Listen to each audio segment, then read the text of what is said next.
attention is close to 5:30. That's awesome. I would love that. Please make sure he's got Now my it's number. even closer to 5:30. So if That's you want to awesome. I speak, love that. please go. There's a desk in the back, and we will call those people that want to speak, typically in the order or the context in which I get the letters.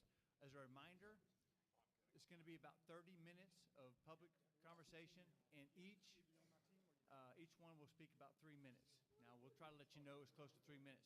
3 minutes is not because we don't think you're important. 3 minutes is because other people want to talk. So we want to hear from you, but please keep your comments to about 3 minutes, and then we will continue the discussion on what we had during the last roundtable.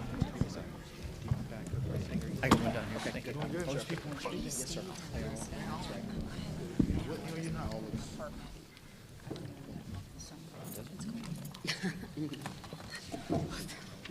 Hard to remember. David's going to go with the 3 minutes when they start the microphone. Are you ready to go? Oh, yeah. All right.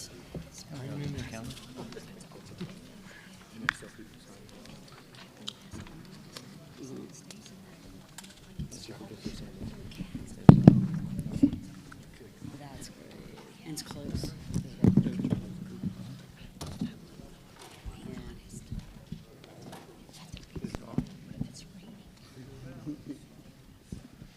Well, you don't have parking issues. I mean, they accommodate you guys, right?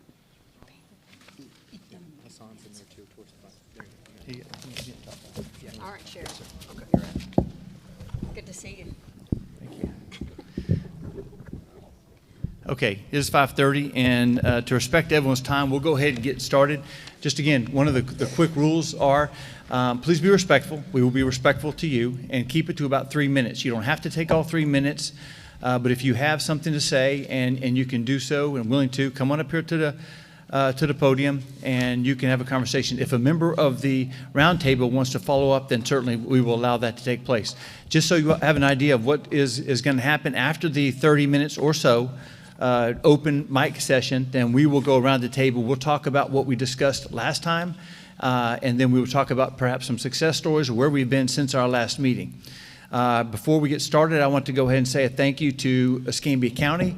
Leroy Williams is up top up there, and he is the one that really makes all this happen. So let's give him a round of applause.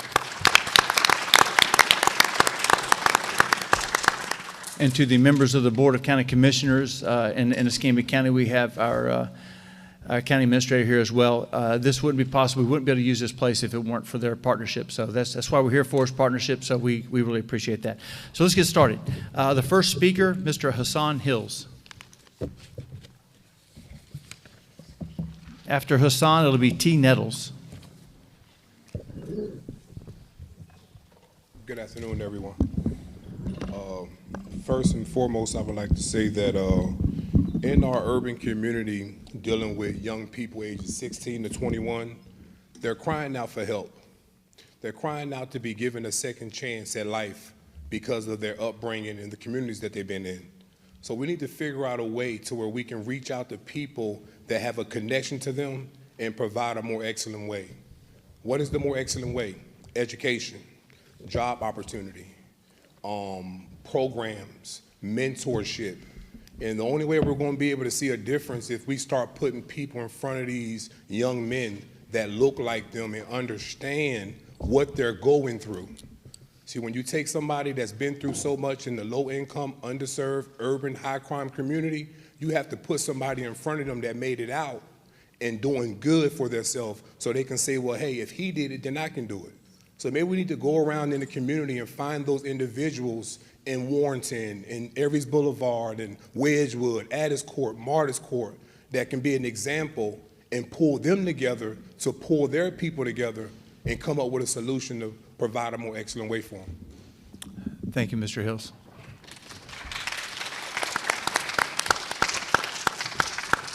Now that's how you do it. T. Nettles.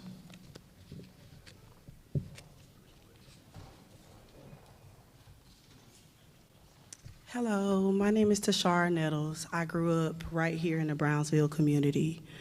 I left here when I was 17 years old. I went to college. I got degreed.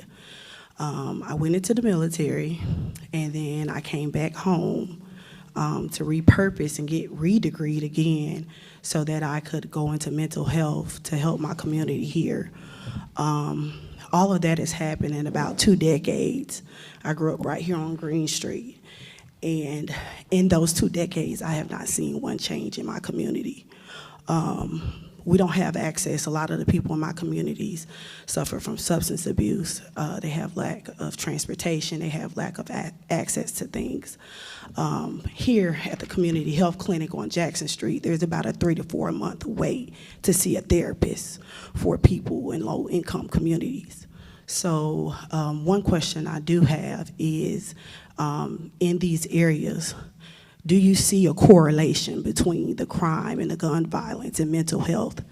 And what are you doing to allocate funding or proposal for funding to bring access to resources in these communities? Because I've been gone for a decade, came back, haven't seen any changes in my community. Most of the guys I grew up with are dead or in jail. So I want to know, what are you doing to do to Okay, help so the with question is there a correlation between these poorer areas or areas without resources and mental health, violence, and what we are doing with them collectively? Yes. Is that accurate? That's the okay. question. I will answer the first part. Do I see a correlation in the crime reports in areas where there are pockets of poverty? I think that the numbers will say yes. Anecdotally, there are more crimes reported, more gun violence in areas, in poor neighborhoods. That is the truth. Now, what we're doing about that, again, is we are enhancing our patrols, and we're working with our federal authorities for that. Now, the resources, probably as we get going around here, I'll remember this question, and we'll ask those who may be responsible, may have some input into what additional resources or what plans there are for resources in general. And Because if you need that is any a help, question. I can help. Okay. I'm willing to help. If there's anywhere I can help, I'm willing to help. Okay, thank you. Mm-hmm. And again, we'll remember this. Thank you. Okay. Do you work with community health? I did work with community health, and I do know offhand it's a 3 to 4 month wait to see a therapist. Thank you. Ms. Melissa Pino, and then Mr. Kevin, who lives on Arcacia. Is it Wade? Doesn't look like Wade. Ms. Pino. Thank you, Melissa Pino, 413 Southeast Bobletson. Thank you very much, Sheriff Simmons, for having these roundtables and for entertaining public comment this time. It's just super important. And I finally honored a commitment that I was way overdue in honoring this week and made it down to Judge Bergash's vet court this Tuesday. Meant to do it. It's been on my mind since last April when he spoke at AMOA and talked to the Retired Military Officers Organization and talked to the people there about what that court was trying to accomplish for veterans with substance abuse issues. And while that does not speak necessarily to this gun violence being the focus, it certainly speaks to substance abuse and one of the few corners in our community that somebody is trying to do anything he can to impact a particular community that needs this service. And Commissioner Bergash and I debate a lot about policy issues, and the debates kind of go like, he's a strong Republican, common sense, and he's right, and I'm an MPA moderate, which means I'm a snowflake liberal and I'm wrong. But there's still healthy debates because people tend to get pigeonholed.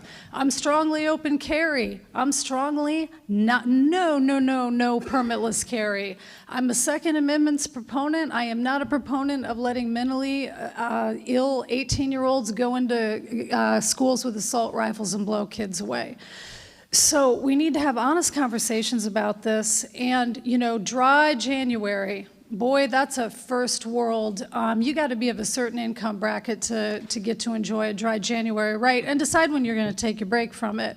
And some of us decide to take a break and then end up butt down on the dance floor living the dream at the MLK dinner. I'd like to blame that on Diane, but that one was on me. Because some of us, unlike Michelle Salzman, God love her, haven't found a way to do it with coffee yet. Someday, maybe. But for a lot of us, We've got pain, frustration. Sometimes we just can't deal with knowing how to be happy. And that's why I can't ever look at somebody that's deemed a crackhead or a junkie because they don't have the resources, the patience, and the money to go, oh, I'm doing a dry January, I'll sleep in tomorrow, or my friends will forgive me, I'll make amends, I'll write a donation, I made a jerk of myself, but hey, you know, I'll do better tomorrow, because like this past speaker said, a lot of people don't have that opportunity, and we have got to deal with our substance abuse and mental health problems. Yes, fatherless families, it's an issue, but we've got to take a multi-pronged approach. Thank you. Thank you, Mel. Kevin, can't read your last name, but you live at 4236 Acacia Drive. And next will be Kelly Moore. It's okay, I got a little bit of chicken scratch. They made computers for people like me. My name is Kevin Govins. I am a Philadelphia native, but I have lived in Pensacola for the past 7 years. Before I get started, I just want to note that everybody that has come up before me has strongly emphasized that we need programs, we need mental health, we need funds in the community. But I fully agree with that, and I understand at the end of the day, money rules the world. Money is the bottom line. And being from Philadelphia, the violence is so crazy up there. Like, we can open carry, you can have a permit, you can have a gun down here. You are not allowed to have a gun in Philadelphia, New York. Y'all know that. But the gun violence is beyond extreme up there. And the thing that I loved about Pensacola when I got here is it felt like we were about 10, 15 years behind the North as far as the violence, as far as the senseless stuff that was going on. And the things that are happening now in the community, it seems like we're on a rapid approach to trying to be the next Chicago, the next New York, the next, like everybody want to drill, everybody want to, everybody's taking out their frustrations in ways that, of course, are detrimental to the community because we don't have those outlets. So my whole thing is I want to keep it from getting to where these places are. You know, like I want to put these programs in place so that the young man that doesn't have anybody to talk to, that doesn't have anybody in the household, he know I can go to the community center. I got Mr. Such and Such over there. We can go play ball. We can do this. He going to talk me through it. Now, when that person don't have nobody to go to, they have nobody to look up to give them the advice that they need to move through that situation, they're going to move off the best thing that they know. So honestly, investing the money now and putting the money in the community now will literally keep the county, the state, from spending millions of dollars in the future to ban guns. Everybody in this room owns a gun. Am I lying?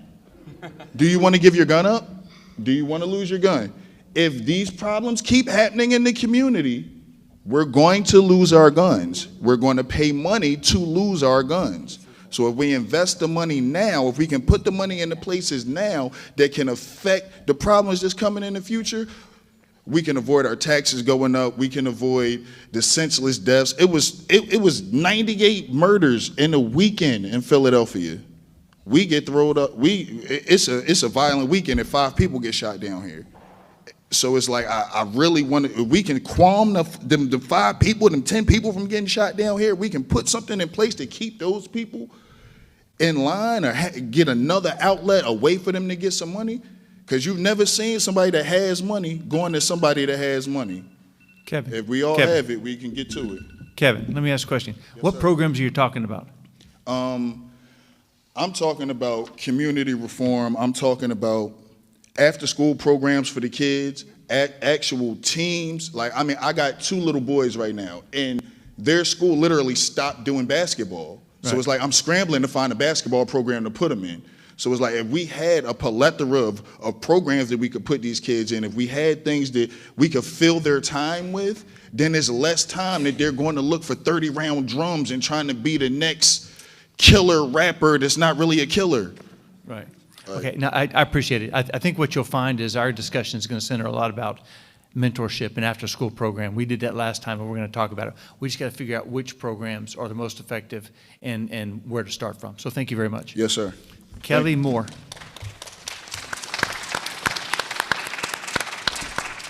And, go ahead. Chip, and I'm sure we'll have that discussion later, but Leroy's here, and we run a free after-school program at Brownsville and Evanwood, and Clara Long is here, and we run a basketball program right here at Brownsville and Evanwood. So, I mean, those programs are implemented, and we've enhanced those since our last meeting. I think that's the thing that we're going to end up talking about. And we have time later on, but because it did come up, there are a number of great programs around. There's city programs, county programs, there's individual programs.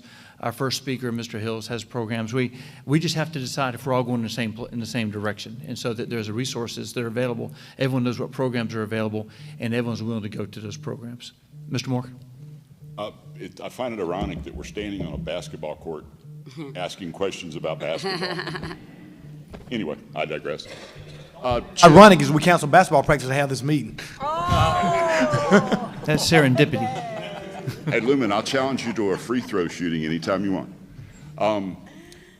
I guess this is for both city and county. What level of crime does it take for a police report to be written? Does it take a shooting, or is it just like breaking and entering, or? No, it's if there's a crime to report, we do a report. But there are also things that we do, incident reports when a suspicious circumstance takes place, but we're not sure if it's a crime. There's not really a level. If you want to report a crime, then obviously we'll do a report. If something out of the ordinary, we will do a report as well. So we do report where unusual circumstances, suspicious circumstances, an incident that takes place that's out of the ordinary or unusual, and every crime that's reported, we take a report. Well, I've had two instances, actually three, one wasn't related to me, where the police came out to look at where one of the two major sign companies in the area had bulldozed a fence for my property, took out trees. They just helped themselves, and called the police. The sign company admitted they did it, or their subcontractor did it. Called the police, they came out because we'd like a report written. It's property damage. Won't write a report. Another time, 50 feet, 100 feet away from there, one of the sign companies has an electric pole on our property. And somebody broke the pole, broke the box open, cut an extension cord, hooked it up, ran it through the woods to the next piece of property. So I called an officer, he came out. He said, "Oh, well, that's a felony." I said, "Good, we're gonna get something done." He said, "But I can't do anything." I said, "Why?" He said, "I can't prove who did it." And I'm like, follow the cord. Whoever cut it and did it is obviously using it on the other end. Can't do it. I couldn't even get a police report written, Chip. There was also an apartment broken into a third time that we found, my wife and I found the other day. It's right near our house. And the police, three officers and two Tahoes came out. They didn't write a police report for a broken-in apartment.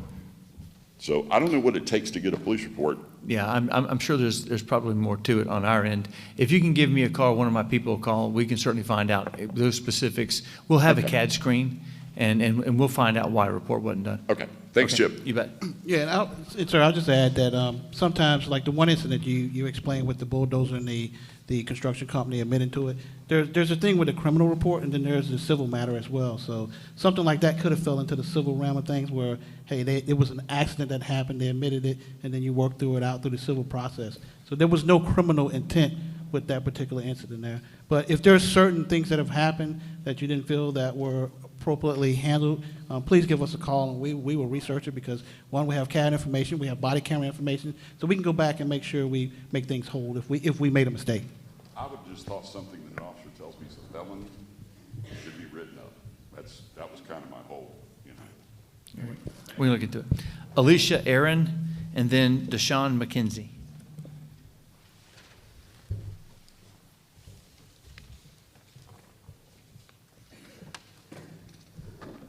Hey, I just want to acknowledge the community support out here. I think it's awesome. It's the first time I've been in one of these things, so here I am.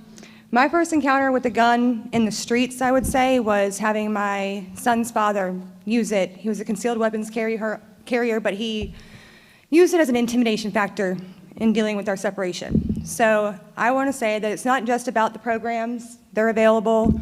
The comfortability of going to the programs is an issue. Narrowing down the demographics as far as, is it the domestic violence situations? Is it the young kids? And is it the gang violence? What is it? What areas are causing the most detrimental value to the community? And then getting some experts in those areas, not people who just know a little, people who know a lot.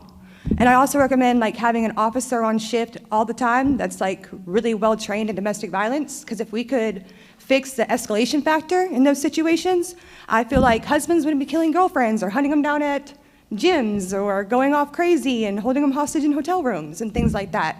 Could be a very big effort. Getting back to the programs and mentorships, yes, it always makes a difference to have a helping hand, help someone lower. But I think it's the community. The community has to step up, has to say, hey, this education factor, the factor that we're giving people guns that don't really know how to use them, don't know how to carry them, don't know how to keep them safe, that's an issue.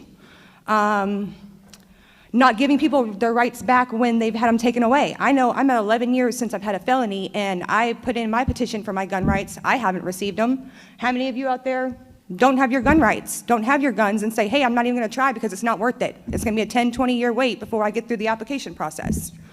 Those areas as well could help contribute to more people sensibly carrying, and then the officers not responding insensibly to those situations. Thank you. Thanks.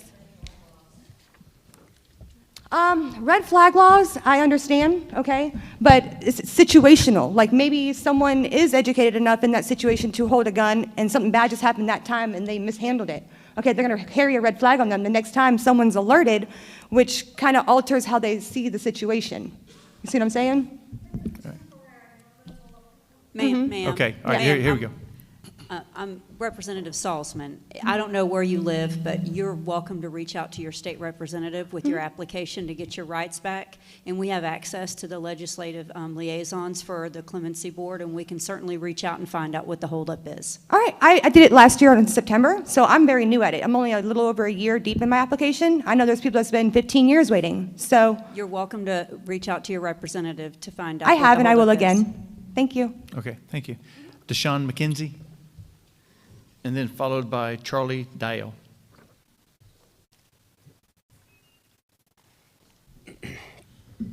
Thank you, guys. My name is Deshaun McKenzie. I'm a teacher at Success Academy, which, for those who aren't aware, is formerly known as Judy Andrews. It's our school program with the district that is specific for kids who have been expelled or kids who are multiple grades behind, overage, things like that. The reason I wanted to come tonight and speak is because I teach at a school like that. I teach primarily young men, teenage boys who are multiple grades behind, teenage boys who have been arrested on probation. I've built relationships with probation officers because that's how often they have to contact us, because we're their main point of contact as far as if these young men are in school or not.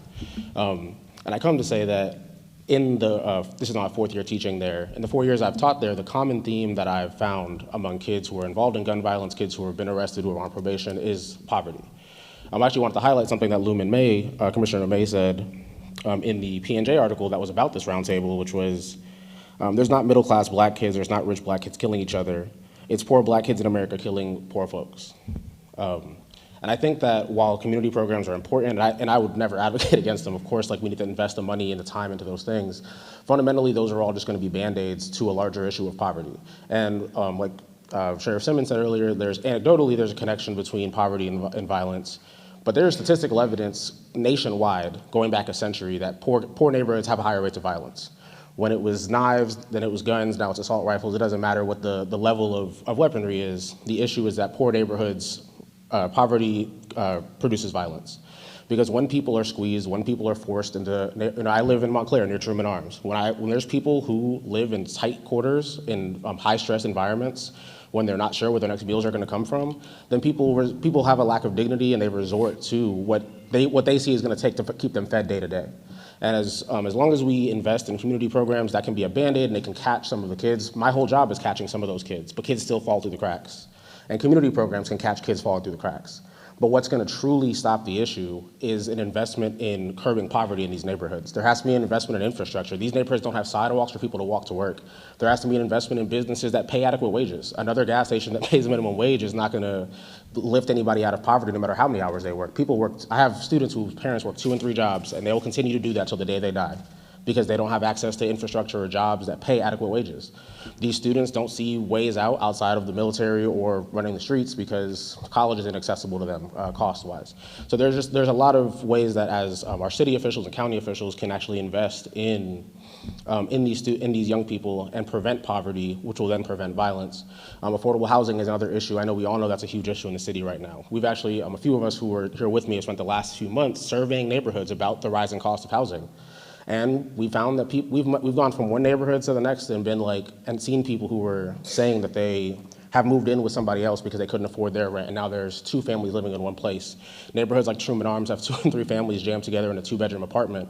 And again, when you jam all those people together in those ways, violence is gonna follow. So an investment in ways that curb poverty is gonna be our best bet on top of the community programs in the short term. Thank you. Thank you. Thank you. Charlie Dial. Charlie. And after Charlie will be Eddie Thompson. Hello. Hi, my name is Charlie.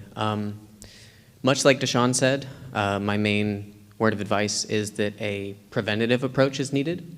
The only statistic, the only factor that is proven to be correlated with gun violence is poverty.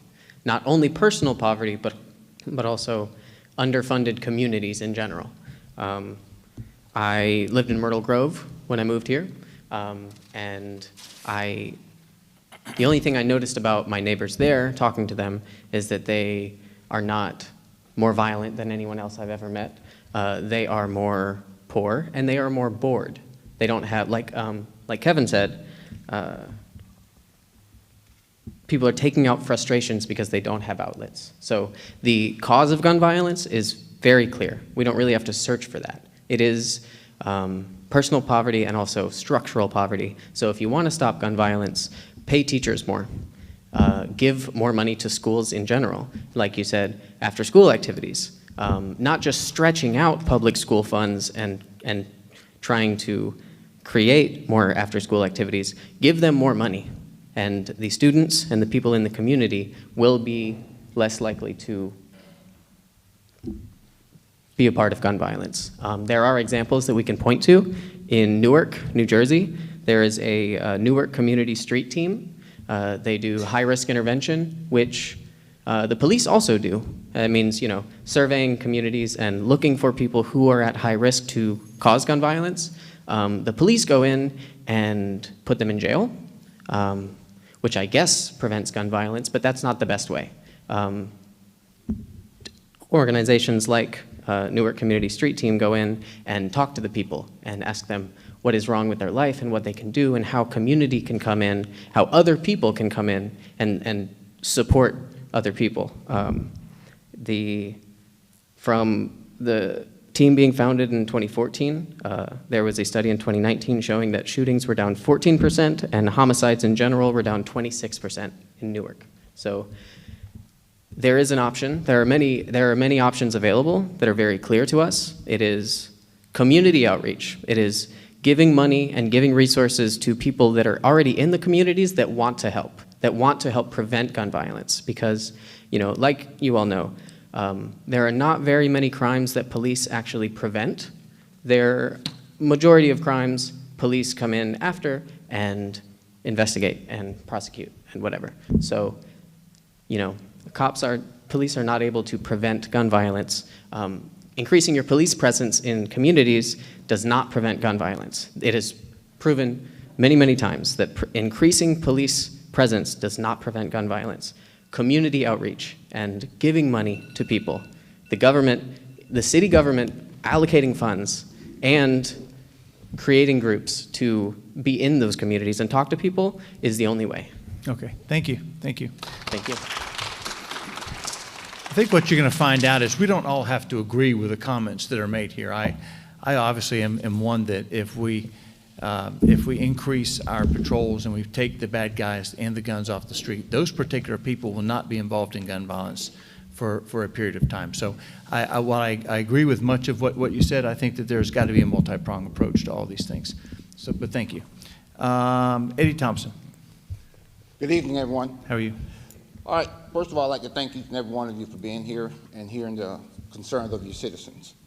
One of the main things that I've noticed and it seems like it's pretty much, it keeps getting repeated over and over again, is that money, for one thing. Another thing is pretty much programs that are out there. Well, I taught ROTC at Escambia High School for almost 12 years. And I've seen kids from different walks of life come through that program. And the main thing I say that the problem is we're reaching the kids too late. That's the problem. That's right. You can throw money at everything and it looks good, but most of the money probably won't even go for what it's intended in the first place. I'm just going to be open and honest. What we need to do is start reaching kids earlier. Once that kid got a gun in his hand, it's too late. Because everyone knows that once you're in the system, you stay in the system. I know people like, well, you know, you do your time and then you're going to start over. Bull crap. You do your crime, and they look in your record when you sit down at that Arby's or that Burger King or that Walmart, and they do your record, and they say, hey, you're eligible for the job, but you're not exactly the fit we're looking for. And we all know what that means, because everyone gets an application, but only certain people get the jobs. So when they get arrested, it's too late. So what you need to do is get to them early. Yes, we got a high single-parent home situations. I understand that. I came from a single-parent home. I did pretty good. You know why? Because my parents were there for me. My sister was there for me, and they got to me early. I'm 6'6", 232 pounds. I can do a lot of damage, but it's that mentality saying that you don't have to. There's a better way, and that's what we got to teach our kids today. Early intervention is the key. You've got to give them a place to go and a place to get rid of all that free time that they have. A lot of kids now got too much free time on their hand, and what they're going to do, like the Bible says, the idle mind is the devil's playground. They're going to find something to do. We got to learn to raise our kids from the start, because at any time, I tell you like this, if the parent don't raise them, society will, and usually there's only two things going to be left, jail or hell. That's just the only thing that's going to happen. So if you reach them early while they're in that middle school age or that grade school age, elementary school age, you can get them in that mental mindset that, hey, there's something I can do that's going to better me. You got to put them as part of the equation. You can't go out there and say, hey, we're going to bring these people in and we're going to do this. You got to go straight to the person that's being affected, and that's the children. Because by the time they make it to high school, like I said, I taught ROTC at this time, there are a lot of kids that go straight to high school and then they go straight to jail right after high school because you got there too late. So I say early intervention, and we need programs to support early intervention in the schools. Thank you, Commander. Thank you. We have completed our 30 minutes, but I've got probably two more. We'll go ahead and go since they're already waiting. Patricia Spencer.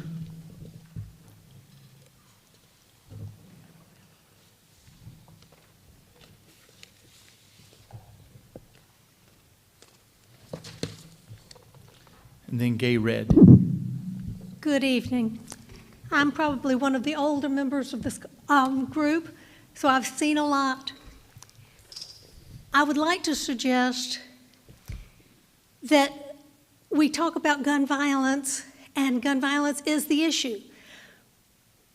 But a shocking statistic is that 2/3 of gun violence victims are suicide victims.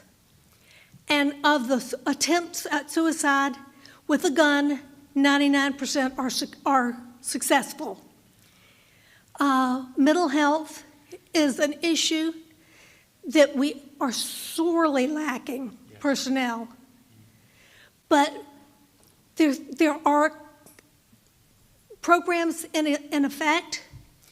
There are solutions to the gun violence issue that may not solve 100% of the suicide attempts, but they'll solve 5%.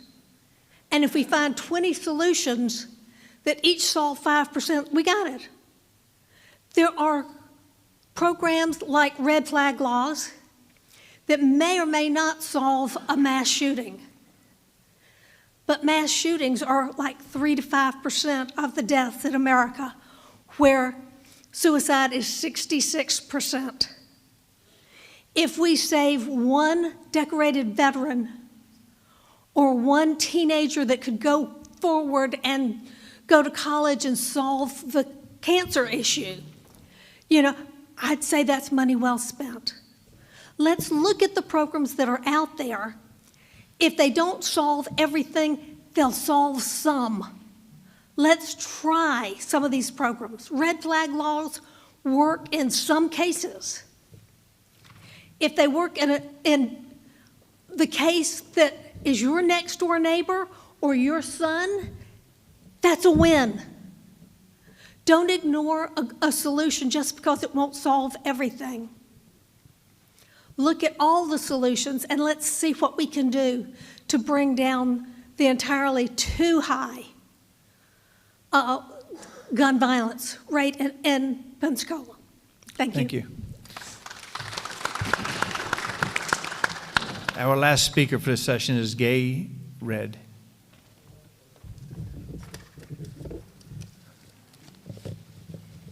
Good evening. I got a little different spin on what I have to say. I've worked for the Department of Corrections nearly 40 years, just recently retired. I was away this summer when someone came to my house with my husband and my children inside and sprayed it with bullets. My car outside was sprayed down with bullets, and one bullet even went right over my daughter's head as she laid in bed. And the lady said, yeah, about cancer. I was away with my other daughter who's in med school. She's trying to do something. But here we have someone else. If we had been in the wrong place in the house, we would have lost our lives. I know there's good and bad and all this stuff everybody's saying, and I've done it for 40 years. I worked for the Department of Corrections. I'm probation and parole, just recently retired. With that being said, it's just communication all the way around, because you can do the right thing as a parent and still turn out with this problem. You can do the right thing as a social worker, probation officer, and everything. But if we don't work together and handle it, it's going to get worse, because the system has even failed me. I feel, because I can't even get a call after nearly 40 years to the state attorney to return my call. And then the person who shot at my house is out less than a few days. And then I have to keep calling and say, you need to amend the charges to attempted murder or something.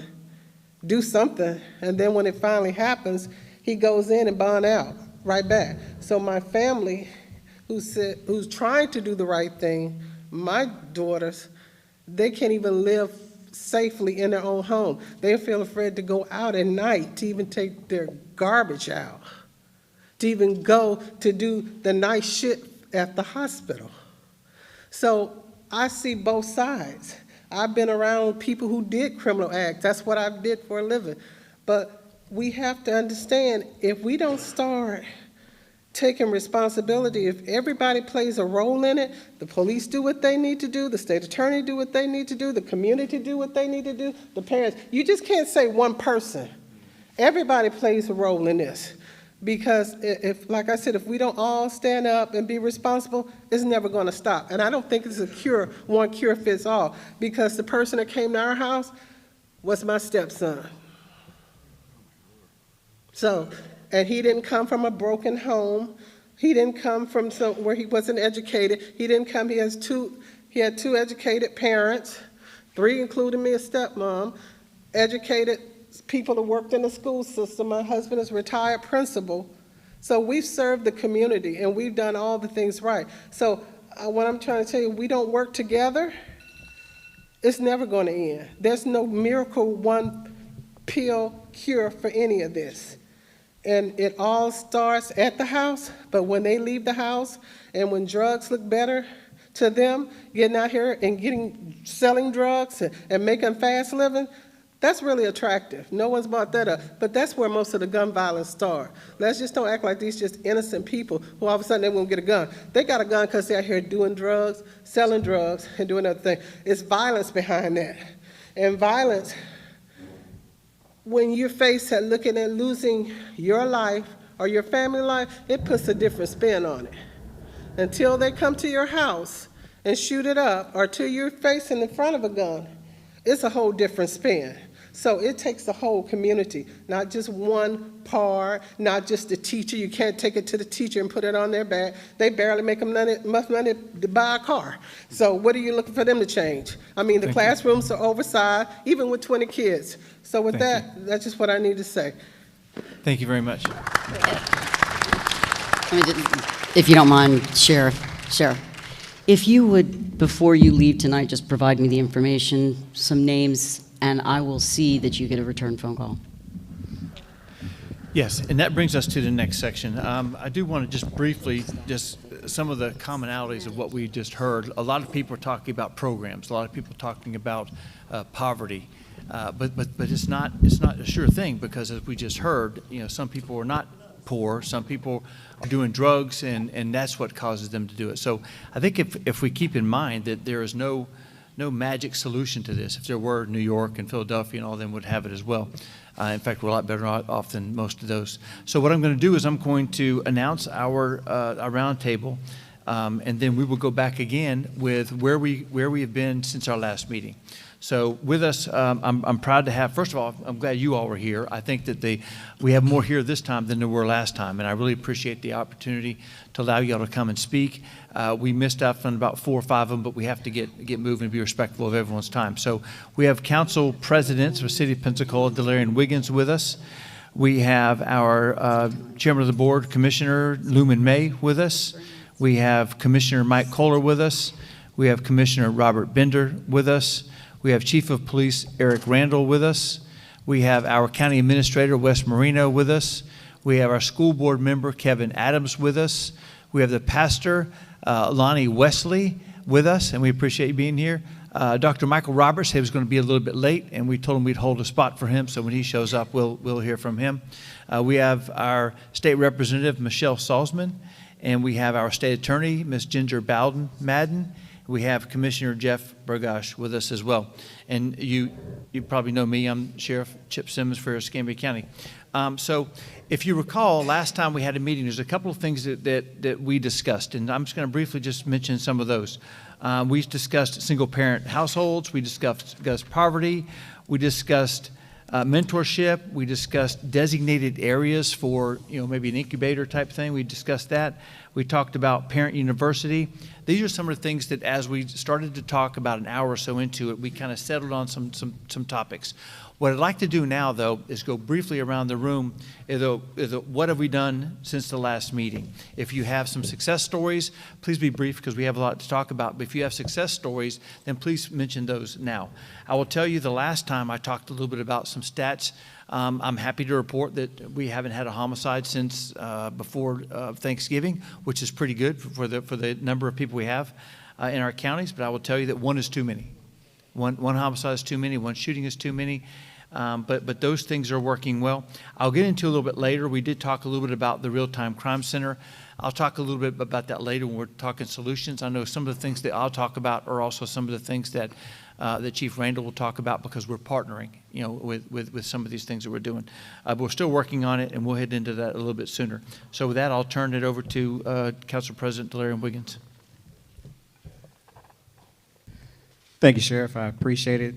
Again, thank each and every one of you for coming out. It's truly an honor to be here to listen to your remarks, and hopefully that we can be able to move forward into really cracking down on some of the gun violence. One of the, as you all know, I wear many hats, one being the City Council President, but also being a neighborhood service specialist here at the Escambia County Sheriff's Office. So one of the things that we did was partner with Oakwood Terrace. We also had Sandra Donaldson, who's a consultant. So what happened was we went door to door, taking a survey, asking what they want to see in that particular neighborhood. And of course, the main thing was safety. So we got with the property manager, went over a few things as far as lighting. So we had additional lightings, additional cameras, things of that nature to bring a sense of security to that neighborhood. We also provided more resources to them as far as mental health. We had a meeting with Community Health on last week to see about bringing some more resources into the Oakwood Terrace community. GED programs, we have that coming in also. community action will be coming in talking about jobs. We had school board member David Williams. He came out and spoke about some things, some issues they were having with the school bus stop. So overall, we had each meeting, we had about 30 tenants that came out to the meetings every month, as well as their kids. So we're starting to break down some of the social barriers, communication barriers. We're really getting to the meat and potatoes of what's going on and some of the things they want to see in their community. At the end of the day, they say they want to live peaceful. And we're even looking at some of the colors. Actually, I didn't know color played a huge deal with mental health. So if you've ever been to Oakwood Terrace, the color of the building will like the same color as the inmate jumpsuits in Escambia County. So we're looking at some changing the actual colors of some of the buildings at Oakwood. So it's truly a success story right now. We're still working forward, looking forward into bringing some more additional resources to Oakwood. And again, bringing some more resources to the communities. And the lady that spoke about Brownsville, whatever I can do myself and Ronnie Rivera's around here somewhere, let us know. We want to get out in the community. We want to help. We want to bring more resources to the community. We knocked down a house in one of the communities. So whatever we can do to try to help, that's what we're going to do, Sheriff. Thank you. Commissioner May. Thank you, Sheriff, and thank you for your leadership. And thank you today for spending some time with me as we talk about the Real-Time Crime Center. And I think that's what people are afraid to come out. And that's one of the things that I can really get behind because I think that that's very important. So I appreciate you. That would be important, yes. Yeah, I thank you for taking that leadership. And certainly I've spent some time since the last meeting, certainly in Oakwood Terrace with Pastor Lonnie Wesley and President of City Council Wiggins as we looked at Oakwood and how do we provide those services. And so one of the things I hope that we've done is not just done surveys, that we've done hope. I sit on the Children Trust, and one of the things that I've advocated for is that the funds be spent in the high crime areas in 32501, 32505, and we don't do it on public awareness campaigns, that we actually spend the money where it is needed in the high crime areas. And so I'm proud to say that I've supported not moving forward with funding allocations when it didn't address the real issues. And so what have we done as a county? Spent many hours with Claire Long, my Human Services Director, going and identifying pockets of poverty and blight and eliminating those houses because you need sidewalks, you need lights, but children need to walk outside their house and see that it's a clean neighborhood. I mean, the only thing, we can talk all day long about what we're going to give them, but we got to give them hope for tomorrow. And so that's what we're trying to do is clean up our neighborhood. And so, you know, during this holiday season, we probably, in conjunction with Community Caring, probably gave out service to over 4,000 children with not only toys and clothes, but to instill in them the responsibility of giving back and that you're not where you are. And so we're working with Abe Sink and Shirley Henderson to replicate doing the surveys in Addis Court and Morris Court that we've done in Oakwood Terrace. We've continued to expand here at Evanwood and Brownsville. We have the only, and we're proud, and we hope the Children Trust hear that, we're the only program that provides summer camp and after-school camp for free. And Leroy Williams does a great job, and we've expanded that with probably, since our last meeting, we probably increased that by 50 to 60 kids who are coming after school who are there. And remarkably, what Leroy said to me, that we had a young grandmother who has taking care of 8 grandchildren living in Forest Creek with her child with 9 children. So we've identified that as they are homeless. Although we don't see them sitting out, we don't see them staying outside on Palafox, they are homeless. And so when we do the real-time count, we have to count them as being homeless. And so we're proud that we've launched our first-time home buyers program, and that we are going to build, we have out for bid 5 plus 3 or 4. We have 9 houses that are coming out to bid that we're going to do that's affordable, where people can get up to $60,000. And unfortunately, many of the programs that were well-intended and yielded to bring about home ownership have failed in the urban core in the inner cities of our community, particularly District 3. And I preface that with saying, I go down to Hallmark, which was a traditional all-African-American school, and when it was redeveloped, not one person from that neighborhood lived there. I go to Blunt Middle School, where I grew up on Gregory Street. when the property was given through a community block grant money, no one from that neighborhood had any heritage or any legacy to be able to stay there because they couldn't afford it.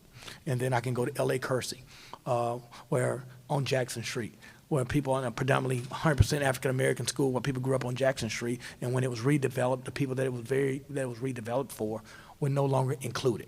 And so we talk a lot about diversity, but we're talking about inclusion. And so what we're doing is we're not just doing an advertising and a marketing campaign to say, come be a first-time home buyer. We're actually going back into the area housing. We're going back into the projects and identifying people who grew up in those neighborhoods to give them an opportunity to live. And so I understand certainly that there's going to be, in statistical data, there's a bell curve, and there's always going to be a child that grows up with two parents in an affluent neighborhood that falls victim to prey of drugs. But statistically, children who fail are children of color who are poor in our urban core. And we have to identify that, and we're continuing to identify that, and we're trying to do that through our SHIP program, our home program, and our housing program to provide for that. We certainly understand that we're not going to solve all poverty. The Bible says the poor will be with you always, even until the end of the world. But we can put a dent in it, and we can save it one child at a time, one neighborhood at a time, and one block at a time. And I think that's what we're doing through our human services and through our CRE program. Thank you. Thank you, Commissioner. Commissioner Kohler? I want to thank you for, I think I'm on here. I want to thank you for doing this. This is important. I agree with both of what the gentleman to the left of me said. When I left here last time, I have a lot of neighborhood groups in my neighborhood. So everyone I went to, I said, what would you do about gun violence? And there was one common denominator in every one of them. It was more patrols. Messaging, they feel safer if there's more patrols. That doesn't mean you're going to catch the person when they commit a crime, but people feel safer when there's more patrols. And I think that goes into the second thing I want to talk about is how we message this. And I shared this with you last time, being a nurse and in the Navy and working in inner city Oakland. You know, a lot of times after a crime's committed, there's a huge amount of regret. People didn't want to really be part of that. I saw it numerous times in the ER in Oakland. You know, someone gets shot, they thought they were cool being part of the Fruitvale gang or whatever they got into.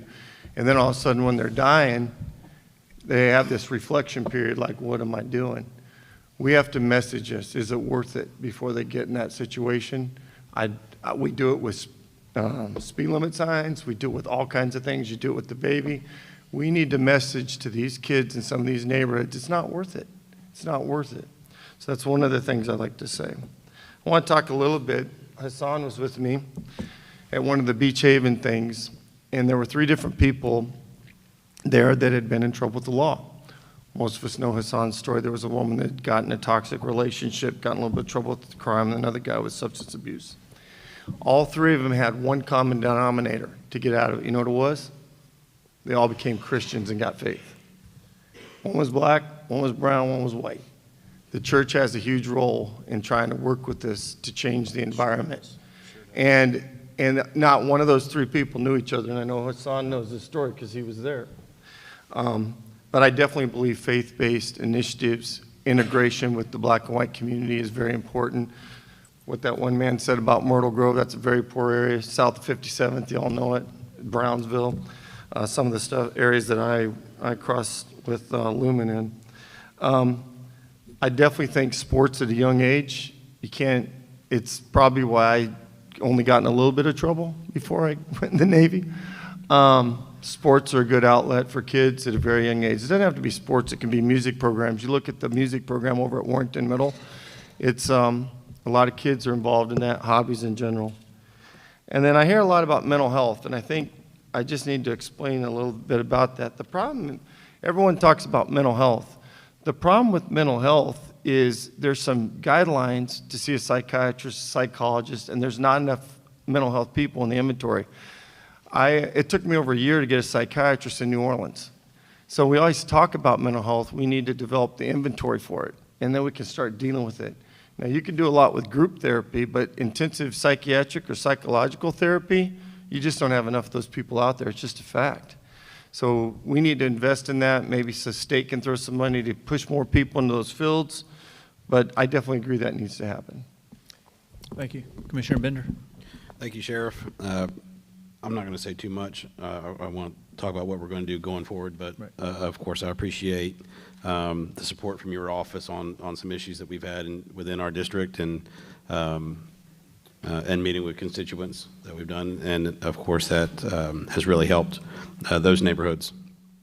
I think it's important that we continue to support these programs. I think it is the young age that you have to focus on. And Kevin, just like graduation rate doesn't start in high school.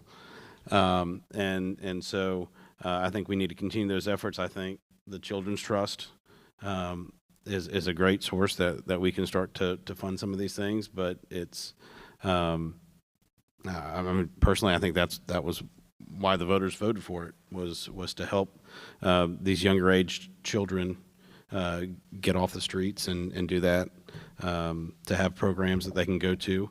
I had the opportunity to attend the Big Brothers Big Sisters event the past weekend, and of course what they do in trying to pair youth with role models and people that can offer guidance to them.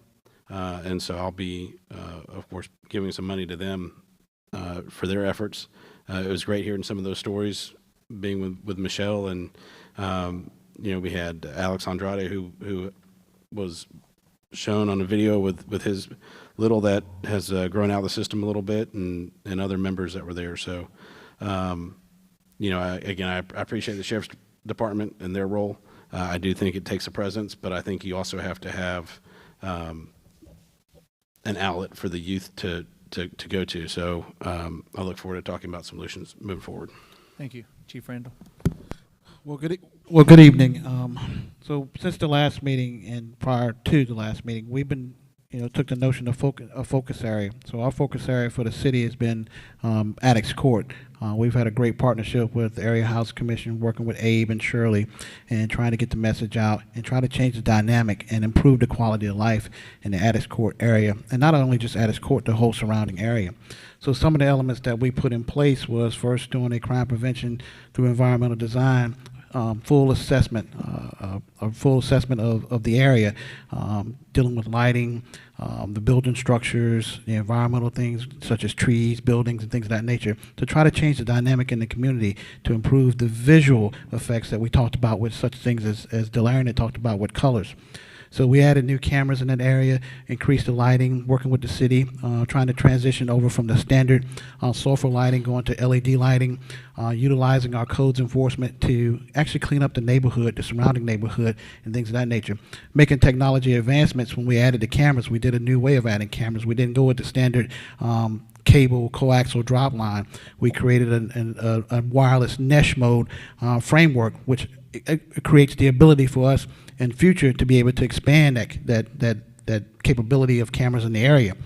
But also, we've been doing a heavy law enforcement presence and engagement from the public safety side of the house. But one of the things that I've been monitoring and kind of take a look at is we need to take this to a new dimension. So I've been in conversation with some of the private organizations in the city. One of the gentlemen that's here tonight, Raphael, to talk about some things over time and looking at different programs to target the younger youth that, like one of the gentlemen talked about, once they get to a certain age, at that point, we need to start working on them earlier.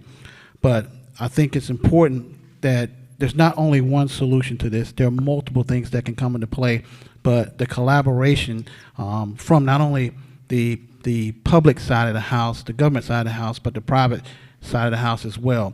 And the strong collaboration that you're seeing from the police and sheriff department as we move further into the 21st century, utilizing technology and things of that nature, and the programs that we have internally that we're going to be mixing up, I think it's going to be a game changer in the Pensacola region.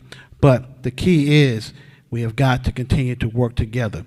It is not going to be easy. There are going to be some setbacks, but we got to continue to look forward and keep our eye on the ball. But I think we can do it. I have great hope for the community. There are a lot of wonderful people, doing great things around here, and a lot of people that are passionate about making sure this community is successful. Just remember, Pensacola is the gem of the Gulf Coast, and we have much rich history here, much to look forward to, and I have a positive outlook for what we're able to do as a community working together. Thank you. All right. Administrator? Thanks, Sheriff. Thank you, Sheriff. I appreciate the opportunity to be here tonight, and I've certainly appreciated our collaborative effort working together since stepping into this role. I agree that you have to influence the young children as they come up. And if you can expose them to a different environment than maybe what they're used to when they walk out the door. I share a story quite a bit. In my career, I was a road crew corrections officer for 10 years. And I would see youth come out there as young as 15 years old. And I would, you try to teach them how to work, you teach them how to lay asphalt, you teach them how to lay pipe, you teach them all these different skill sets that hopefully when they get out, they can go get a job at a local contractor. One young man sticks out in my mind, and I would teach him, he'd get out, and he'd come right back. And he'd come back, sometimes the next day he'd be back. And he had a great skill set, one of the hardest little workers I've ever had, but he could not break away from his environment. When he would get out, he'd go right back to that same environment, and he just couldn't break away from it. And the last time I checked on Benjamin, he was 30-something years old and locked up in Century State Prison. He never broke that environment. I think it's very important that we expose our young people to a positive environment, give them a place to go where they can experience a positive environment, learn a skill set, learn how to fill a job application out. I mean, sometimes it's the simple things that you do. And, there's a lot of good programs. The specialty courts are great, vet court, mental health court, domestic violence court, drug court. I mean, all those things are great programs for folks who are in the system and trying to get out of the system, and I greatly support those. Youth sports, I'm a firm believer in youth sports. You got to catch them young. You got to teach them character. You got to teach them a work ethic and how to win honorably, how to lose honorably. All of those things seem basic to some of us, but they're really not. When you start working with youth that have not been exposed to that and who have been exposed to the system, if you will, it's not all that common. And so I think it's important that as we move forward, programs are great. I think we need them. Our Human Services does a great job. Commissioner May's done a fantastic job. I stole my thunder a little bit with that affordable housing because we're fixing to put a hammer down on affordable housing here in Escambia County. But anyway, that's my 2 cents, and I appreciate the opportunity to be here. Thank you, Wes. Kevin Adams. Thanks, Jeff, for having me here. The superintendent had a DOE meeting in Jacksonville this morning to speak to them, so I know he had a good time down there. So you're it. But, huh? So you're it. So I'm it. So I've come, and appreciate you having me here today. But I do want to talk about one success, since you've had this, I guess.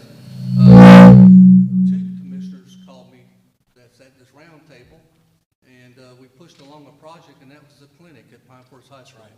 So that clinic is now available for those services for those that do not have the money for health care. So I was glad we found an easy solution for it and got involved, and we pushed it across the finish line. I know, Jeff, you were involved. Lumen May was involved. And while we're talking on that, I'm all about wraparound services for these schools, especially our 11 low-performing schools. They all should be community partnership schools. I told Richard Corkman in his office in Tallahassee 6 years ago that 300 low-performing schools in the state of Florida should all be community partnership schools. It works. C.A. Weiss has got passing grades. Their discipline rates dropped. Their ELA scores are going up. Their math scores are going up. So I had this conversation with my board the other night, and because 2 of them are on the trust. And the problem we got is after this year, the federal funds drop off. Yeah. We won't have those ESSER dollars. So where we got the navigators covering 34 schools out there, those navigators are heroes. They're out there working every day. They're knocking on those doors. They got the feet to the asphalt to meet with those parents to find out why that child's not in school, what can we do to help the situation, and it may be a simple thing as just getting shoes and clothes or whatever we need, because I was at a school last year where somebody came along and dropped the child off and said I couldn't care for that child no more. Okay, so that school had to react to take care of that child, to find clothing. They got them in the foster care, and I will report that child's doing well. She's doing really well. So there's a need out there for these wraparound services. I said at my board, we got a program that works. The problem is cost. It works at the schools. So if those kids come to school and they're hungry, they got teeth problems, they got other issues, these wraparound services work. So that was a good win on getting a clinic at Pine Forest. I hope we get some more wins and provide the support that's needed. Some of these nonprofits are providing after-school tutoring and other services to these kids. So, like I said, that's going to be the big problem when the ESSER dollars drop off the COVID relief funds, is how we're going to fund this, because there was definitely a COVID slide in Escambia County when it comes to students. So trying to close that achievement gap and get them back on schedule. And that's all I've got to add.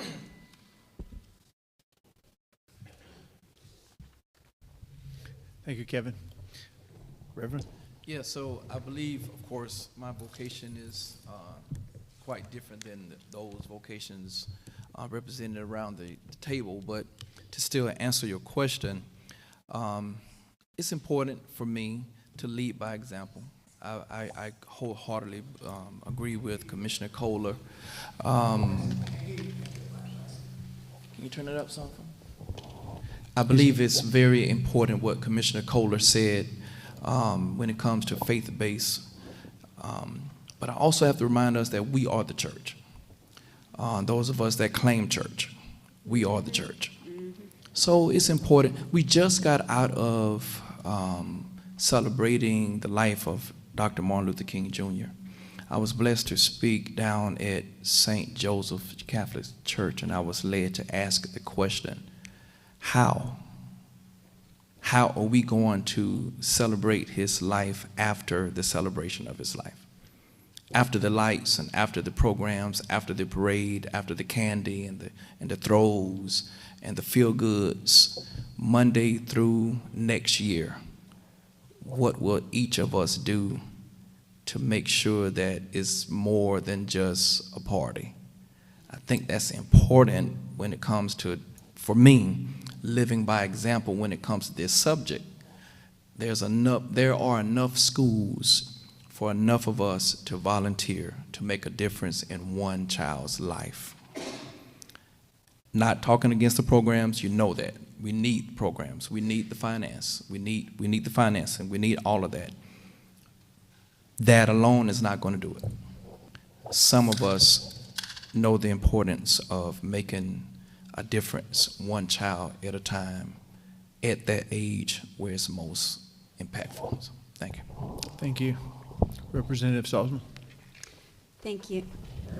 Okay. Thank you, Sheriff. I have a couple of things. I took some notes.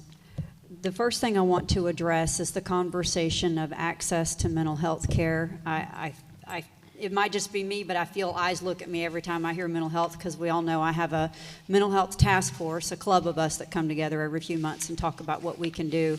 So I just want to share with you guys the why we have found why we don't have the therapists in Pensacola, why we don't have therapists in Florida, in all of the nation.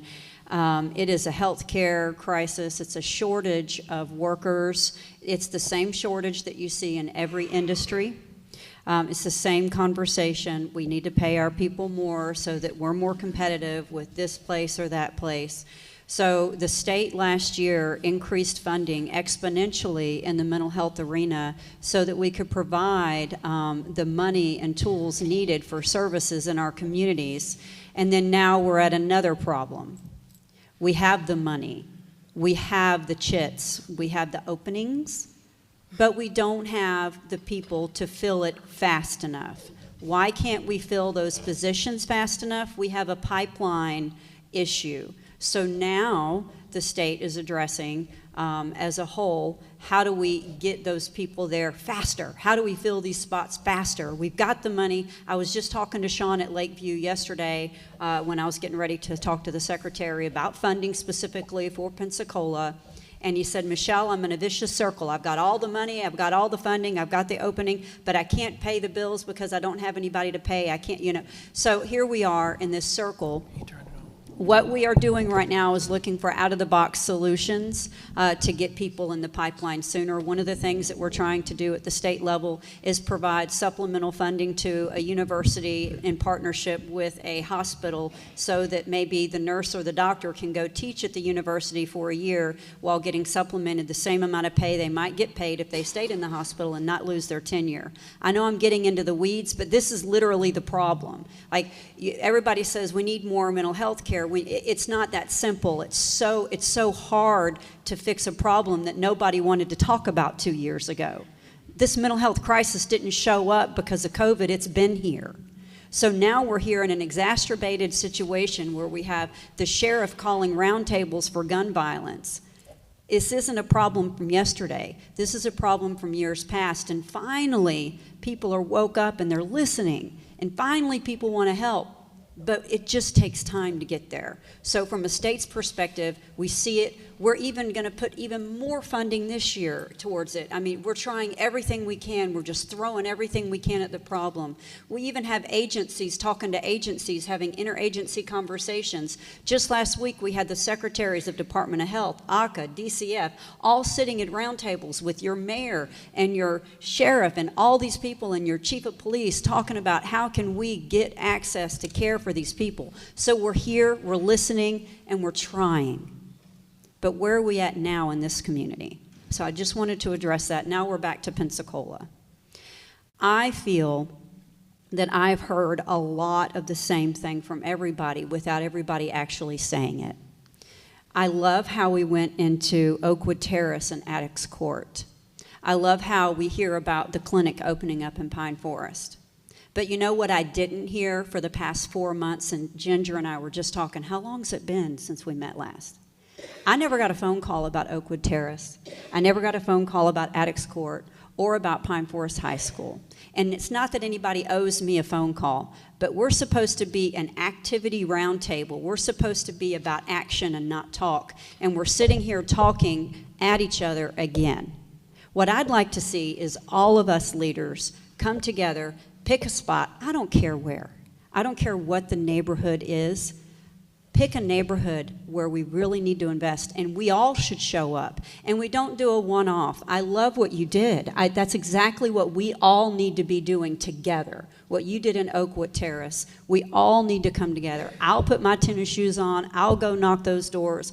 I'll talk to those people. But we can't one-off, oh, let's give them this, let's give them that. The programs are great, but what we need, that community health, we need that in a community more than one time, more than 1 week. We need to invest somewhere, a Montclair, a Wedgwood, just name a community, and let's all go there together, show up in force. Get out there, bring the dental van, bring the community health bus, bring the people that help us get jobs, Career Health, Healthy Escarosa, bring everybody out there. Let's talk to those people, ask them what they need. I grew up in poverty, and I know you've all heard my story, but I can tell you, if one of y'all came to my door and told me what I needed, I wouldn't want to talk to you. I want you to ask me what I need. We need to be listening to these people in these communities and not talking at each other at this round table. So what have I done these past few months? Nothing. Nothing. Except talk to a couple of people and learn that we have a lot of work to do. So Sheriff, I would like to see us make a plan and actually us do it. Not just one or two of us, but let's communicate. If you want to go into a neighborhood, you all have our emails, give us a call. Tell us you're going. Invite me to go. Can I bring resources? Who can I call? I had somebody call me and say, hey, I need blankets. I got them blankets. Somebody said, hey, I need diapers. I got a semi of diapers. I have access to resources that a lot of this community doesn't have, and nobody's calling me for them. Nobody's calling me. So I'm saying today, thank you. Thank you. Thank you. What I'm saying is we as leaders need to come out to these communities together and work together as leaders. How can we ask this community to stand up if we're not standing with them? That's all. Thank you. State Attorney? Ms. Mid? So I feel like I'm a little bit out of my wheelhouse here because, and I think I prefaced my comments the last time that I was here by saying the same thing. By the time these issues come to me, it's too late for all of these programs and all of the mental health. I mean, I'm beyond that. When I talk about what can I do, what can my office do to help prevent gun violence in this community, we can help prevent it from happening again. Sometimes the very harsh reality is that requires incarceration, going to prison. That's one way for sure that we can, that's one way we can ensure that that individual doesn't reoffend. Now, in other cases, less serious cases, I have other options.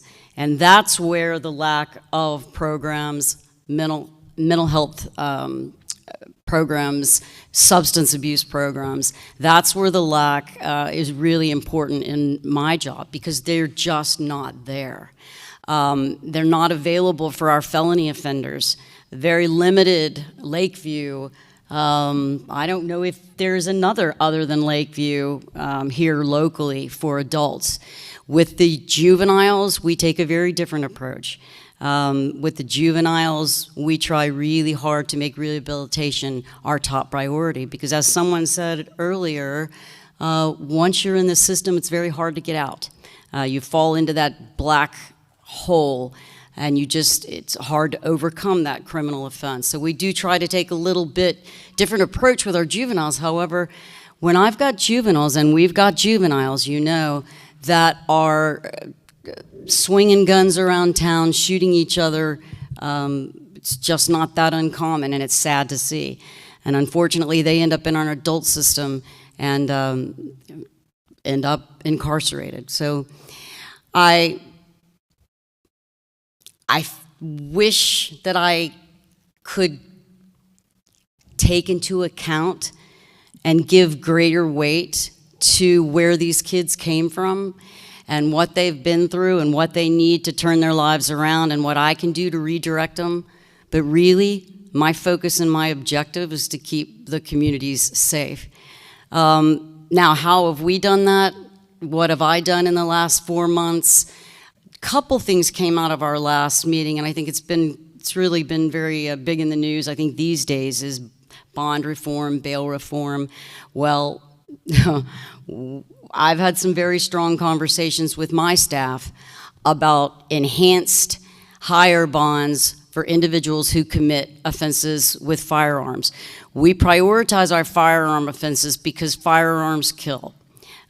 Individuals using firearms kill. There's a great distinction between someone who commits an offense while they're in possession of an illegal substance and someone who commits an offense with a firearm. And we prioritize those offenses and treat them very seriously. We identify individuals who are reoffending, violent criminals, individuals who have enhanced penalties that may apply, habitual felony offenders, prison re-releasees, violent felony offenders, and we apply those enhancements. I want to speak to one thing, and then I'll turn it over.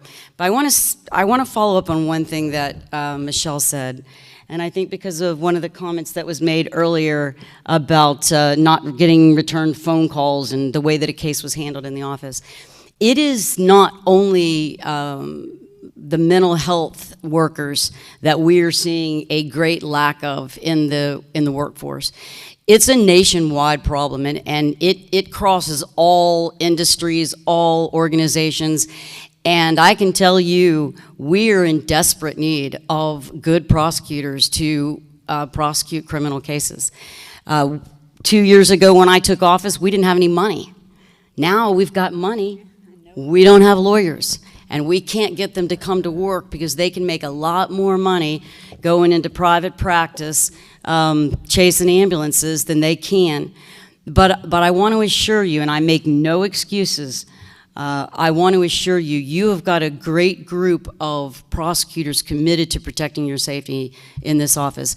We currently have 9,500 pending criminal cases in the First Judicial Circuit. I've got 50 lawyers prosecuting those cases.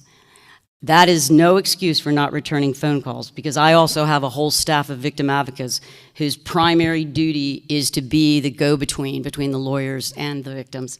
And again, if you'll get up with me afterwards, we'll have a conversation about that. But that's really all I have to add now. Thank you. Commissioner Bergrash. Well, Sheriff, thank you. And now I understand why you had me sit to your left today. And gave you the mic that didn't work. Thank you. In all seriousness, I appreciate everyone's patience and being here. It's a long night. Most of us worked all day as well, but it's an important topic. And I just for my 2 cents worth today, I just want to say that, just to expound on my comments from the last time, we didn't get to where we are in America today overnight. This has been a situation that's been developing for decades, and it's a combination of factors. The culture's changing, the values are changing. Attendance at religious services, as the good pastor mentioned, they're going down. More and more people do not identify with any religion, and I think what happens there, and you mix that in with what I brought up last time, and I'm going to say it again, you can't oversimplify the problem. When the family breaks down, you talk about getting to them early. That's the very earliest. When you wake up in a house without a dad, without 2 parents, you're behind the 8 ball from day one. I know that because the first 10 years of my life, I didn't have one. And, I always make a big deal about it when I talk about this. I grew up poor like you can't believe, and without a dad until I was adopted at age 10. So I think a lot of these issues that we're talking about and culminating with gun violence, and that's why we're here, because of the last 50 years, some bad decisions by the government that are well-intended, the breakup of the nuclear family, a lack of faith, a lack of religion, the glamorization of violence in video games in Hollywood. And so where we are now is we're here. So what do we do right now to address the problem? Well, I think you have to take it a holistic approach. And what I said at the end of the meeting last time was I was going to bring short-term strategies, medium-range strategies, and long-term strategies. And not just pie-in-the-sky things, but tangible things that as one county commissioner I can bring forward. We do a lot of things in the community, and I want to spotlight Commissioner May. He's one of the hardest working guys I've ever worked with in my life. In fact, let's give him a round of applause. And Commissioner May, we've worked together for 6 years now, and you have my support. Anything for kids, anything for communities, you're going to have my support, and you always will. But, I want to make sure that everyone in this room knows the county, we spend a tremendous amount of money on community programs, libraries, community centers, after-school programs, feeding students, all these things that are so necessary. But I think we have to be realistic with what we're seeing right now. And the gentleman talked about Philadelphia. Baltimore, Chicago, Washington, D.C., every weekend, 30 to 40 shootings, multiple dozens of deaths. You don't hear about it. The media doesn't report about it. I don't want Pensacola. I don't want Escambia County to get to that point. So what do we do as county commissioners? What's the most important thing that we do? We fund our law enforcement partners. And I'm proud to say we've got a 4-year deal with the sheriff. We've raised their pay. He now has full staffing. I'm proud of that effort. That was not easy to do. That's number one. What I will do as a commissioner, and I've got this on a sheet which I'm going to give to the sheriff, I will budget for surveillance equipment in high crime areas if that's what he needs. I'll budget for drones. We'll find a way to do it. Now, we can't afford a $220 million global hawk that flies for days, but whatever he needs, that's what we need to do, in my opinion. I'll support for an expanded community mental health services. I've heard the discussion on it. The county spends a lot of money. We spend $5 million a year reimbursements from Medicaid for low-cost health care, and that includes some mental health services. Support for the public charter boarding school. I've said that for 10 years. There's a segment of the community, not only do they not have a parent, they don't even have one person in their home looking out for them. They're so and they're concentrated in these concentrated areas of poverty, but they don't have anything. They've got no hope. Other parts of the country, they do a charter boarding school, and they allow people to get in on a lottery, and these are the kids with no mom, no dad, and guess what? These kids have so much potential, but if we don't do something like that drastic in this community, there's a lot of kids that no one's looking out for them. They're going to fall between the cracks. We've got the money, we've got the Children's Trust. I'm always going to keep advocating for it. We're not going to force anyone to do it, but you'll have people lined up for that. You take them Monday through Friday, and you have people looking after them, teaching them life skills, academics, so I'll support that. Obviously, the Summer Youth Employment Program that my friend Commissioner May runs, he's always going to have my support. We've got a Youth Commission initiative for children. We brought that forward. We're going to keep doing that. Community centers, youth development, we support that. And Long-term, though, we have to look at other issues that are beyond our control and where we'll look to our friends in the legislative branch. I think we have to get away from, I heard the gentleman speaking about jobs. We've had over 500 job openings in the county. We're just one entity. Over 500 jobs for going on years now. There are jobs out there. There are jobs out there, and there are good jobs that can turn into careers. If you look at Escambia and you go to my Escambia wages, you will see every salary of every person in the county. And I'll tell you, the third highest paid person in this county, he's a corrections officer. Corrections lieutenant made $183,000. You don't even need a high school diploma for that. They're out there. There are guys making 6 figures working in our jail. We have great opportunities, great career opportunities. Our fire service, we're always looking for people. So if you're talking about jobs, come to the county, my Escambia. We need people. But it's not just us. Every business out there looks for jobs. So it's an oversimplification to say we need more jobs. There's jobs out there. Unemployment's at 3%. I could go on, but I won't. But I would say long-term, short-term, we got to do a triage situation. We got to stop. We got to find a way to support the sheriff, however, whatever we got to do to stop the violence. But long-term, we got to find a way to put the family back together, prioritize 2-parent families, disincentivize people from not working, and most importantly, in the long range, we've got to find a way to disincentivize fatherless families. Let's just say it like it is. When you incentivize people to not stay together by the marriage penalty, tax penalty, and also by these ridiculous rules that keep families apart by taking their voucher away if the husband comes back, we got to find ways to put families back together, because otherwise we're just going to be dealing with the symptoms, which is poor performance in school and violence in the streets, of the lack and the breakdown of the family. So, Sheriff, I appreciate your time, and sorry I went long. That's okay. I've been known to go long before. All right, here's the deal. We've talked, and we've heard, and we've talked, and we've heard not once but twice. Now we have to do something. I've heard a couple of things so far. I've heard that programs, and then I've heard clinics, and then I've heard religious, and I've heard a number of different things. We've got to do something. We can't sit back and say, okay, you're going to program, you got a program, and nothing ever gets done. We're not going to keep doing that if that's the case. I have heard one commonality, and that was from last meeting to this meeting, to perhaps pick a location and to foster all of our resources into that one location and see what we can do. And then we can expand that. So my question is this. Let's say, for example, we took Brownsville, this area here.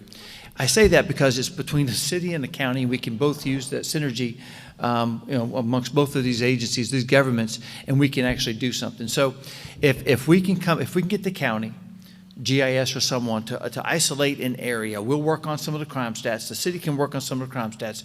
So it's half in the city, half in the county. And then the county can say, hey, this is what we can bring. We can bring sanitation. We can bring code enforcement. Some of the programs that the county people representatives have talked about, bring those things, knock on the doors of the people in this house.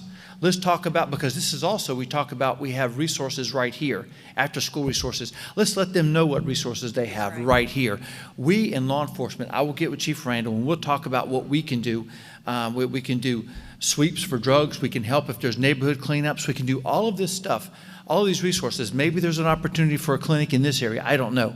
Maybe there's an opportunity where we can evaluate our bus stops right here. Maybe there's a resource where we can help our bus drivers in this location right here. We have to do something. Maybe we can discuss potential to do something with the religious side of things. We have a video board. We can do a movie night here. We can do all of these things. But otherwise, all we're doing is talking about individual success stories, which is great, and I really appreciate that. But we're all going in different directions. That doesn't really move the needle. So let's prove that we can come together, we can collaborate on someone, we can bring what we need to the table. You have all of our resources. Yes. You have the resources of the Sheriff's Office, and I'm hoping we can have the resources of the county, Absolutely. Code enforcement, sanitation, and all these things, whether it's more drones, maybe we pop a drone up there, and we can keep some surveillance on a certain night. It's not going to be helped by our real-time crime center, because we're still working on that. It's going to take some time. It's not going to be helped by some of the other things we talk about, that are in the works, but it's something. We're not going to come here next meeting and say, now what are we going to do? That's right. I really appreciate the fact that people come up here and talk. But a lot of things that I heard from them was money, was poverty, was resources. We need money. People are too poor to do this and that. Well, let's pick this location and knock on their doors and tell them what resources are available. And I'll tell you one last thing, and then I got two people that I feel the need to let them talk. I was asking between the meetings that, hey, what if a parent comes to a law enforcement officer and says, I'm having trouble with my teenager, what do we do with them? We flounder a little bit and we talk about don't let them go to jail or tell your counselor at school. But there's nothing that we can give them, a resource guide. So I started mocking up a resource guide for parents. So if your child is potentially addicted to drugs, there's a number on that you can call for a resource. If your child is suicidal, and we had some conversation about that, there's a number. And if Lakeview doesn't have a specific person for juveniles or for people for youngsters, they should have one. And it's just my dumb suggestion, but that's what we got to do something. And I went back and looked at all the resources, but there's no guide where we can have that. What about dating violence? What if your child has dating violence and a deputy comes there or someone in the county comes there? Give them this resource guide. Say, give this person a call. They can tell you. They can tell you. They can also contact DJJ if the person has their child is a delinquent or has some issues with school. We can do all of that stuff. If you have a mentorship program that you might want your child to get involved in, let's have a one-stop shop for mentoring where we can also facilitate or push them to whatever mentors would best fit them. We have one-stop shops for everything. Yeah. Why can't we have a one-stop shop or a resource guide for our most valuable commodity, our children that we have right here? But that's not it. Do that in conjunction with this area. Now, I want to open it up real quick. Does anyone have any concerns or problems? And if you have a better idea, I am willing to hear it. But about potentially getting an area and see what our resources can do. Because you know what? If we do the whole county, our resources will be spread all over the place, and I'm not sure it'll work. So I'm opening it up to, I tell you what, let me do this. Can you give us some thought? There's a lady over here in the red shirt, and she's been her hand up for longer than I probably could raise my hand. So if you'd like to, without the microphone, just briefly, because we're running short of time. Yeah, I'll be real quick. I had lots of comments prepared, but I'm real loud. Can everybody hear me? Yeah, but you want it for the record. Okay. I had lots of comments prepared, obviously. My name is Gabe Alamont. I am a volunteer with Moms Demand Action for Gun Sense in America, and I'm the state legislative lead. I cannot believe we just sat through an hour of talking about gun violence prevention, and nobody mentioned guns. Not one of them. Lumen, I applaud you for everything that you have done in community violence prevention. I have a list of 26 grants that you could apply for through, the federal government, that you could get tons of money to solve some of these problems. What I want to ask is, we've been here talking about the local gun violence. Sheriff said earlier, only 25 people died this year. But what the point of that is, and the reason I point that out is because for every person that is shot and killed in every community, twice as many people are shot and survive. It costs our governments millions, and it makes those people live with wounds they cannot get past. Over 58% of Americans have been affected by gun violence. We talked about mental health and finding Jesus and all that stuff, but we're not talking about what the problem is, and it's loose guns. 64% increase in gun sales 2 years ago when COVID hit.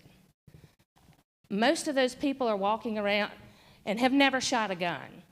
They have no. And now our state legislators are trying to pass permitless carry. In Florida, you have to get a permit. That's right. Yes, we will. Absolutely. That will pass. Yes. You have to get a permit in Florida to carry a concealed weapon. What that is education, how to store it properly, live fire training, 8 hours of a class. Our legislators support it. Yes, absolutely. Our legislators that are sitting at this table, recognizing that we have a gun violence problem in our city. Please wrap it up. Please wrap it up. Sure. And after Texas passed permitless carry, their gun violence prevention went up 11%. Gun homicide went up 11%. So if you want to solve a problem, you got to start with the guns. Okay, thank you very much. And I'm really quick, Gerald Graham, can you give me a minute? Go ahead. Yeah, okay. Test. Well, Please. A minute. Yeah, I want to make sure we have enough time to talk about this stuff. Okay. Well, a minute, 3 minutes is really not enough time for me All right. to say what I got to say, but I'll keep it brief. Get it started. Out of respect. First thing, you know, this is supposed to be a summit on gun violence, a forum on gun violence. We really haven't talked about gun violence. First thing we need to do as far as gun violence, we need to get a Congress that is going to pass some comprehensive gun laws. That's the first thing. The Second Amendment, everybody wants to make an issue of the Second Amendment. Nobody wants to take away your guns. Second Amendment was written when people were loading muskets. They didn't have the semi-automatic, the automatic weapons and things of that nature. So things can be changed. Things evolve, they change. So that's the first step. We need to get 10 people on the Republican side of the aisle to vote for gun laws. And that's not going to happen as it stands right now. So that's the first problem. Second problem, we haven't talked about the origin of the issue that we're supposed to be here today.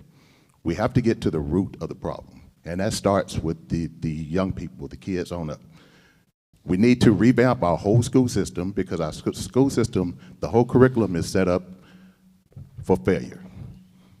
I'm 55 years old. I've been in some level of management for 30 plus years. I've yet to do an algebra problem. But I would love to know how to weld. So these kids aren't coming out of school without a skill. Everybody's not made for college. And we need to revamp the whole school system to where we're teaching these people these kids life versus teaching them how to do calculus.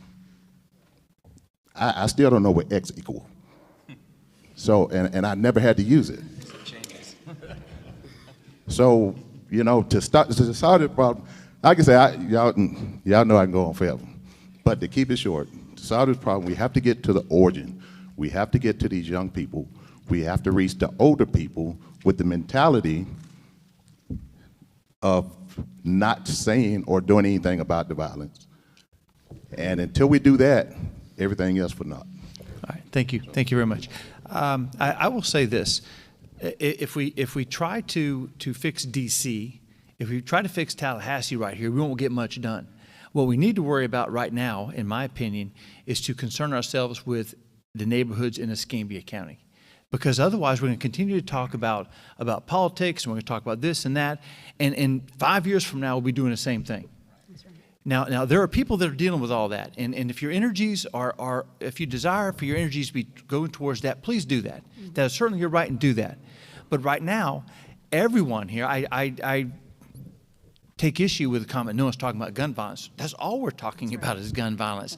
We're talking about gun violence with programs. We're talking about gun violence at the dinner table and in the pulpit. We're talking about gun violence everywhere. Ginger was talking about people that are gun violence to stay in jail. We're talking about that every time. But if we continue to open up these conversations to every little whim that we have, nothing is going to get done. So I'm going to go back to this, is there an area? And if someone has a better idea, that's fine. But if there's an area, I'm asking, I'll be point blank, I'm not bashful about this, but I'm asking the county commission and the city council members, is this something you can commit to work with? An area? Yeah. We got a yes from the council president. Lumen, you?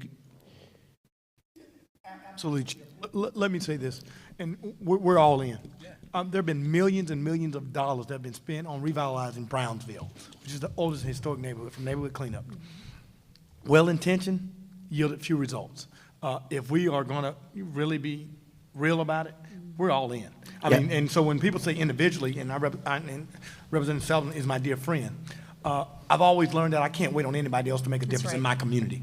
So I'm not going to wait for other elected officials to get on board for me to do what I need to do for my community. And so if I have to do it all by myself, that's what I'll do.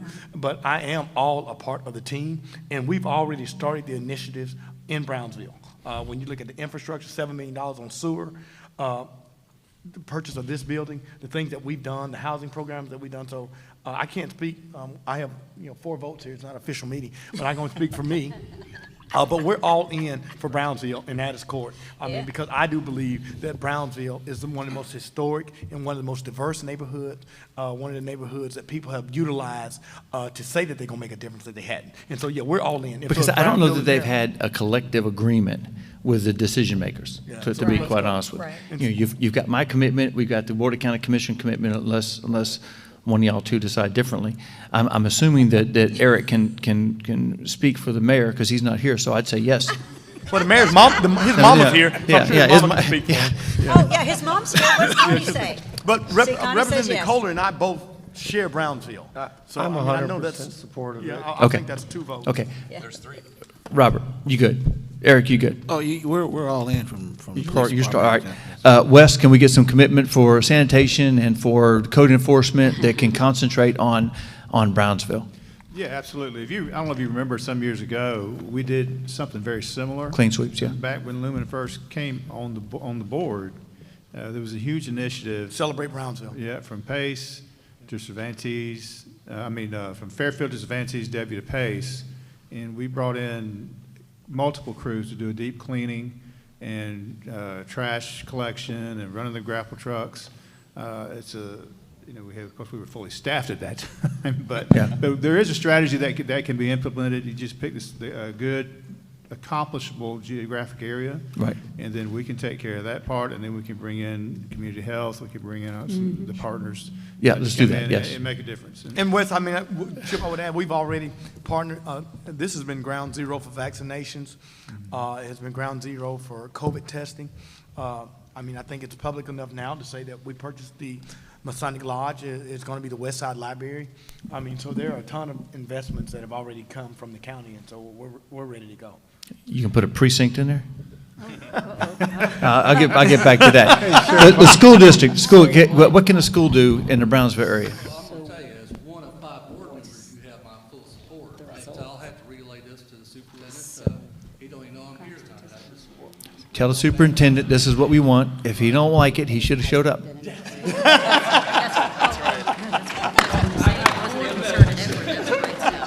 I was not elected to be quiet. Yeah. Here's the deal. Tell him we're all going to do it. He's with us or against us. There you go. Pastor Wesley.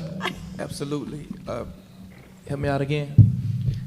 Absolutely. Absolutely. There you go. We can have a revival over here. Yeah, and it does no good. People won't hear the word if they're hungry. So count us in for a food truck to bring over as well. Michelle Salzman got a food truck. They've had one here. We've done it years ago. Go ahead. Yeah, of course, I'm all in. I love feeding people. We do it in the North End every few months. I think we already get one once a week here in Brownsville, but whatever it is that we can do to supplement that, sign me up. I was just going to add to the conversation. I don't think there's anything that we've mentioned that's going to cost any additional funds that we're about to do in this community. All of these resources that we're about to bring to this community are already available. They're just not right in front of these people, and they don't know that we have them. So I think that this is a great way. Just get out there. Please sign me up. I'll get my tennis shoes. I'll bring a garbage bag. I'll do cleanup. Please include me. I want to be a part of this solution. I'm so grateful that you're doing this. Thank you. Oh, you have, look, one of the, I'm all in. Right. One of the most difficult or the most frustrating obstacles that we have in our office is getting community support in some of these gun violence cases, because people, one, they don't have confidence in their prosecutor's office, and 2, they're scared. And so if I can get my staff, if I can get out there and face up with the community and let the community know that we're invested, that we're a part of the community, and if we can rebuild and obtain that confidence, then hey, it's going to make our job a lot easier. There's a possibility that we might need room in the jail. Not just I'm just saying. All right, we'll do that. Commissioner, you good? I'm in totally. Okay. All right. Sheriff, I just have a question, because ahead, I'd please. like to set a date, get a marketing strategy. Okay. And so we can start putting some stuff out with CMR. That's right. But we need to set a date a little ways out so we can do a marketing strategy, get people involved. Okay, I think that, again, I'm open for whatever border that we want to do. We mentioned Addicts Court, which is a little bit farther down, and then we mentioned I guess around here. We can go all the way to Green Street, south to, again, I don't know what's going on. You told me about you're buying buildings. These are things, not things I'm aware of. So if you want to incorporate those and how far north, I think it's important probably if we just individually take a look at what Brownsville looks like. And then we'll do some crime stats.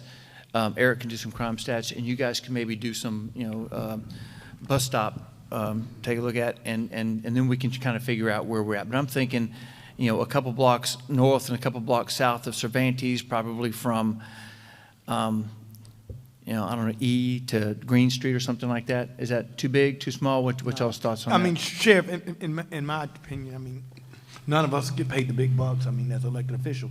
But to me, I think that the vision has been set tonight, and that staff should come back with data, strategy, and plans to bring back to us to come have one more meeting to the direction that we're going to go. Okay. Because That's a good ideally, idea. if we start saying things today and we get back with our practical staff that's on the ground and they say it doesn't work, then we're back at ground zero. But I think everybody understands the vision. And I mean, the staff can get, whether it's your staff, state attorney, state rep, school board, Wes and our staff can get together and strategically give us a roadmap and a plan that all of us can agree to. Yeah, I just want to make sure that we kind of have some sort of of a geographical location. Yeah, I mean, I so think we we're can all do on that. the Yeah. I think we just need to, let's hit a hard stop. When, Sheriff, do you think is a reasonable expectation for us to have at least the geography plan? And then, I can't imagine that takes long. Now, I'm an impatient individual to some degree. So what is it, January? We can probably do it by the 1st of March, maybe, first week of March? We can have that meeting. In that meeting, we will have, we maybe have, does this camera thing work? Yeah. Maybe we can have a picture of the map, and we'll define the map, and then we'll bring what we can, each individuals can bring in, to the table, and then we'll at least go from there. Now, that's not to say we can't talk about other things, because in the meantime, I'm going to try working on this parent resource guide, since no one else knows that we have one. United Way has one. Yeah. I want one for parents. And Children's Trust, we just spent a ton of money to Yeah, I wouldn't know that.